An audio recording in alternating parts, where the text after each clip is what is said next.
Does anyone know who G.K. Chesterton is? Maybe some of you who are fans of C.S. Lewis and know a little bit of the background of C.S. Lewis know that C.S. Lewis really enjoyed the writings of his fellow Englishman, G.K. Chesterton. This gentleman lived 100 years ago.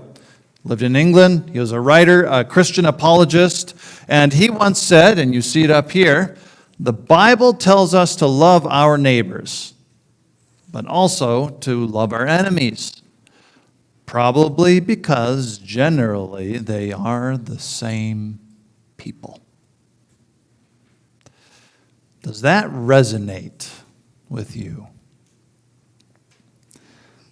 Maybe some of your gears are spinning about who your very specific neighbors are or are not. Well, we're going to talk about our neighbors today. Just a quick review, though. Throughout chapter 1, 2, and 3 of Ecclesiastes, this teacher that I alluded to, the teacher has concentrated on the meaningless of this idea of gain. And the Hebrew word is yitron, but it's gain for ourselves. Just for ourselves. Entirely, only, solely, all the emphasis. Just for ourselves. The teacher has concentrated on this meaninglessness of gain because of our inability in the end to keep that stuff forever. That's just the practical sides. Our death ends that effort to gain. Also, the teacher emphasizes our inability to restore ourselves back to God with that stuff that we care so deeply about. And of course, it's our sinfulness that causes that problem. But in these chapters, 1, 2, and 3, it's been a rather vertical description of things, a vertical description of the consequences of gain. It's been up and down relationship talk between us and God. But now we have a different angle of approach.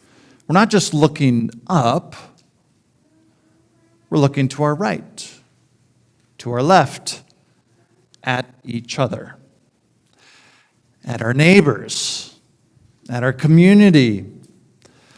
The teacher wants us to know that our sinful, insatiable, big old word there for we are so hungry and it's not going to be satisfied ever, our desire to gain, it doesn't just affect our relationship with God, but it hurts those around us.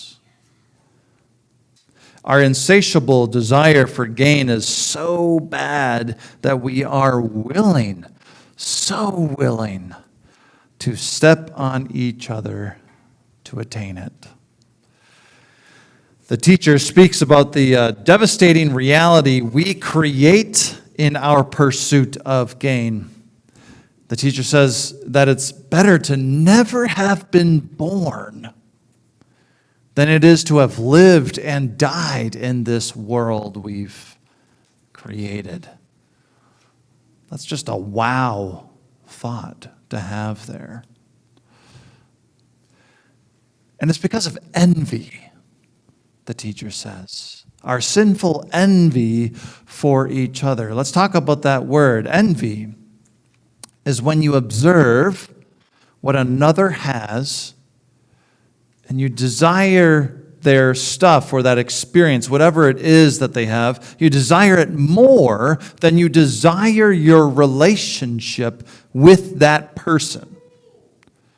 So this is different than jealousy. Jealousy is wanting what another person has and you don't have. I remember very specifically one of the most powerfully jealous moments of my entire life.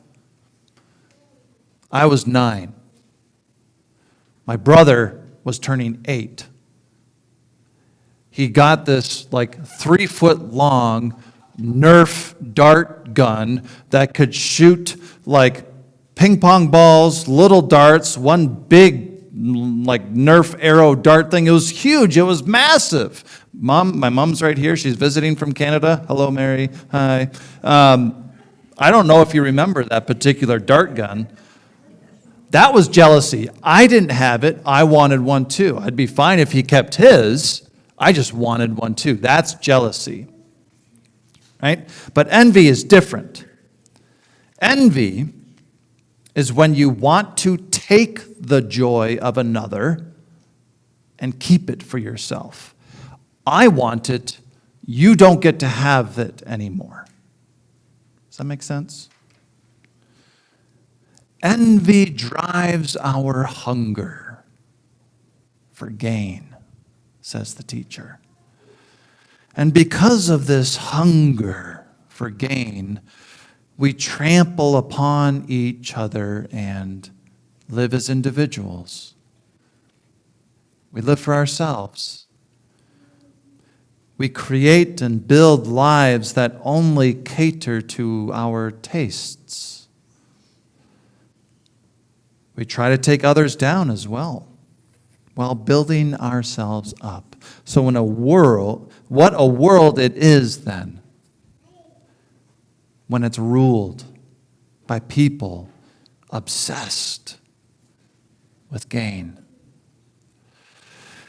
It's not supposed to be this way, the teacher wants us to know. And in this series, we've talked about how the teacher encourages us to live with God as our center. Because of who God is, He's creator, eternal, good, holy, righteous, loving, and the list keeps going. Because of who God is, our lives are meant to orbit Him. Not the other way around, where we're the center and everything orbits us. We are meant to orbit Him. We were made to be shepherded by Him. We were made to know and love and enjoy the heart of God, our Father in heaven.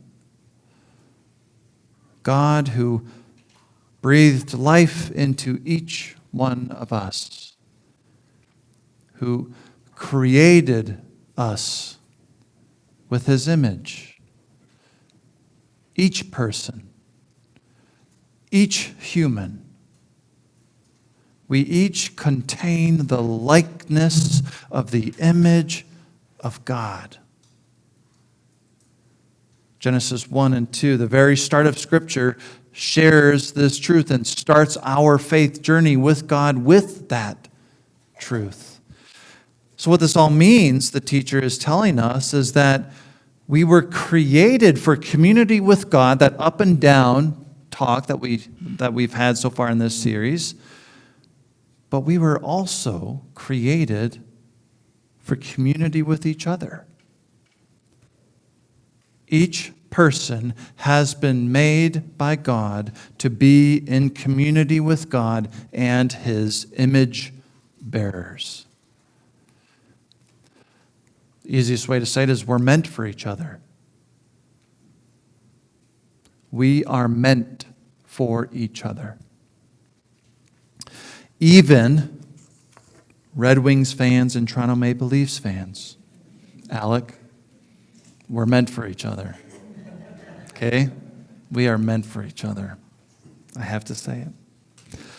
Alec is the Red Wings fans. Just want to clarify. Don't look down on him. It's okay. It's okay.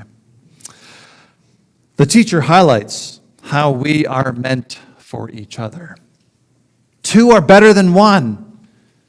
If one falls down, another is there to help them up. Two can defend each other together. A cord of 3 strands is not quickly broken. We have been created to know and love God, but also to know and love each other. With that as our central purpose, what place does gain, yitron, the Hebrew word for that, what place does gain have? It has no place. because it does nothing except deny true existence. And it does nothing except destroy our bonds with each other, our community with each other, our purpose for each other.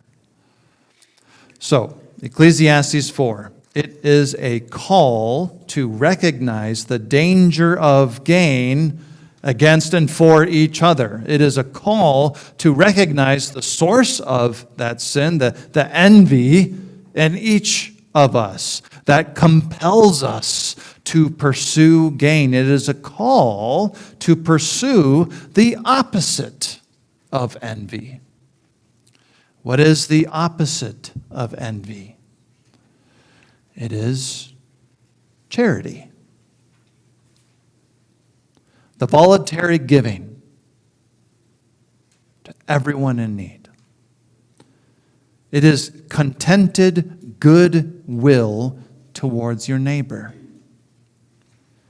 The teacher is telling us here in chapter 4 that charity, contented goodwill towards our neighbor is more than just a good thing to do on the side, but rather it's our created purpose for each other.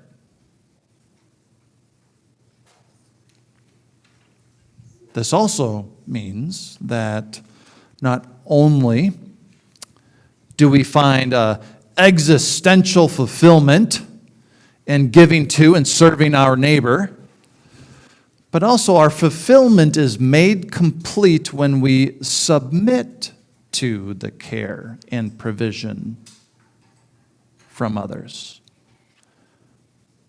That's a little bit harder than you think sometimes. There's no, you need my help, but I don't need yours in the community of God's children. We were made to care for and to be cared by each other. Just to help get that ingrained in your mind, here's a great example. Oftentimes, Kelsey says this phrase, Joel, we're on the same team here. Why would she have to say that to me? Because I probably told her already, I've got this. I don't need your help. I didn't ask for your advice. Whatever it is, Joel's got it. I'm taking care of it. She goes, Joel, we're on the same team. There's nothing wrong with being cared for by each other as well. So it doesn't matter if you are materially poor or if you are the very king of the land. As the teacher highlights in the verses 13 through 16 at the end there, you need to care for your neighbor. You need care yourself. If your life is just about advancement first, gain first, it means your life is about treading upon others. Because they're not important. The advancement is important. It means your life is ultimately lived in isolation. It means you voluntarily dwell in a hell of your own creation. It means your neighbor is your enemy, as G.K. Chesterton suggested is the situation many of us put ourselves in. So the teacher is serious about the removal of gain, that mentality, that drive from our life. The teacher desires that we see the richness of life centered on the Lord and his design for human community. So Jesus was serious about this too, and hear what he said to a crowd of people who were asking about material inheritance. This is from Luke 12. Jesus said this, it begins a parable. The ground of a certain rich man yielded an abundant harvest. He thought to himself, what shall I do? I have no place to store my crops. Then he said, "This is what I'll do. I will tear down my barns and build bigger ones. And there I will store my surplus grain." Sounds very similar to the English definition of yitron, which is surplus gain. "And I'll say to myself, you have plenty of grain laid up for many years. Take life easy, eat, drink, and be merry." But God said to him, "You fool, this very night your life will be demanded from you. Then who will get what you have prepared for yourself?" This is how it will be with whoever stores up things for themselves, but is not rich toward God. Gain, yitron, storing up things for yourself, ignoring your neighbor at best, treading upon your neighbor's life at worst. "You fool," Jesus declares. "Who will get what you have after you die?" Because it won't be you. Instead, Jesus declares what we should center ourselves in. That's the first and second greatest commandment. Love the Lord your God with all your heart, soul, and mind. Second, love your neighbor as yourself. You were made for community. You were made for the community of Jesus Christ. You were made for your neighbor. And yes, I am talking about that person that immediately lives next to you, let alone the person sitting next to you in these chairs. You were made for that.